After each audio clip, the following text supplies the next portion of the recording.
Պատկերացրեք մարտի դաշտ, տանկերը կրակում են, հրանոթները կրակում են, ականանետերը կրակում են։ Բայց իրականում պատերազմի ժամանակ ամենակարևոր հարցերից մեկը ոչ թե այն է, թե ով է կրակում, այլ ով է կառավարում այդ կրակը եւ ղեկավարում այն։ Ողջույն, եթերում ռազմական բառարանի հերթական թողարկումն է։ Բանակ ինֆո մասնագիտացված ռազմական կայքը Point of Law փաստաբանական գրասենյակի աջակցությամբ շարունակում է ռազմական բառարան նախագիծը։ Հատկապես մարտական գործողությունների ակտիվ փուլերում լրահոսում հաճախ կարող ենք հանդիպել 3 երևույթ՝ կրակ բացել, կրակը ճշգրտել եւ կրակը կառավարել կամ ղեկավարել։ Արդյոք այս 3 երևույթները նույն բանն են։ Ռազմական բառարանի այս թողարկման ընթացքում անդրադառնալու ենք հենց այս 3 երևույթներին։ Գնացինք։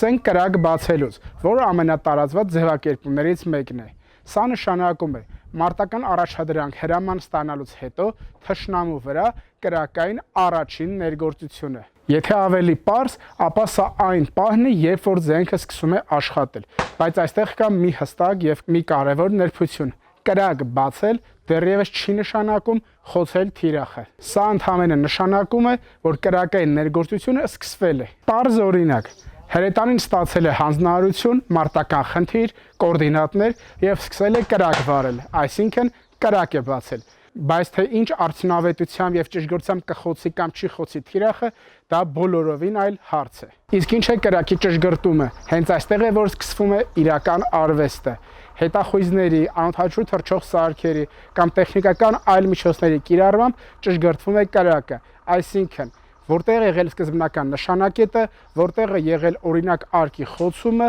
հաշվում է շեղումը եւ տալիս է նոր կոորդինատներ։ Օրինակ 100 մետր առաջ 50 մետր ձախ է ընկել, ենթադրենք արկը։ Կատարվում է կրակի ճշգրտում եւ շարունակվում է մարտական գործողությունները եւ հրաձգությունը։ Այստեղ պետք է ընդգծել, որ մերօրյա պատերազմներում եւ մարտական գործողություններում կրակի ճշգրտման եւ կառավարման տեսանկյունից առավել արագ, ճկուն, մոբիլ եւ էժան նաեւ տարբերակ է ԱԹՍ-ների կիրառումը։ Պարզ ասած, այսօր հրթիռահրետանային զորքերի համար անօդաչու թռչող սարքերը դարձել են իրենց աչքերը։ Իսկ ինչ է կրակի կառավարումը։ Սա պարզապես կրակի ճշգրտումը չէ, սա ամբողջ մարտական գործողությունների կառավարումը, ներդաշնակումը եւ նպատակին եւ վերջնարդյունքին հասցնելն է։ Կրակը կառավարելու ժամանակ են ընտրվում թիրախները, առաջնահերթությունները, ըստ առկա զենքերի, զինատեսակների, ուժերի, նրանց միջև թիրախների բաշխումը, խոցումների հերթականությունը եւ նպատակահարմարությունը որոշելն է։ Եթե կրակ բացելը կամ կրակը ճշգրտելը կարող ենք ներկայացնել օրինակ առանձին վերցրած 1-2 երաժիշտի օրինակով, ապա կրակի կառավարումը կամ ղեկավարումը ամբողջ մի սիմֆոնիա է։ Եթե ավելի կարճ եւ ամփոփիչ ներկայացնենք այս 3 տերմինները, կրակ բացել նշանակում է սկսել կրակել, ներգործել թշնամու վրա, կրակը ճշգրտել նշանակում է կրակը բացելուց հետո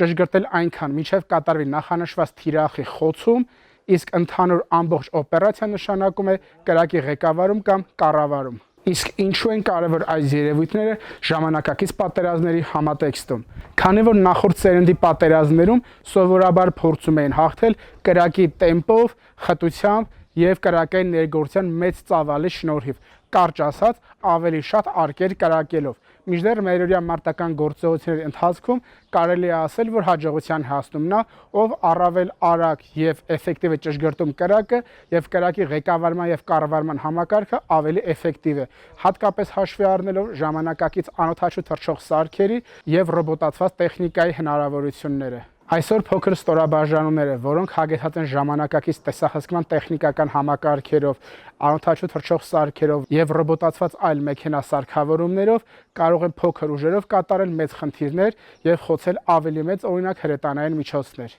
Պետք է նաև ընդգծել, որ այսօր կրակի կառավարումը եւ ղեկավարումը եւս մասամբ փոխանցված է արհեստական բանականությանը, որոնք տարբեր գործիքակազմերով կարող են սահմանել նախանշված թիրախների առաջնահերթությունները, խոցման զինատեսակների նախընտրությունները եւ այլ առանձնահատկություններ։ Դե ինչ, այսօրվա համար նախատեսել ենք այսքանը։ Կհանդիպենք։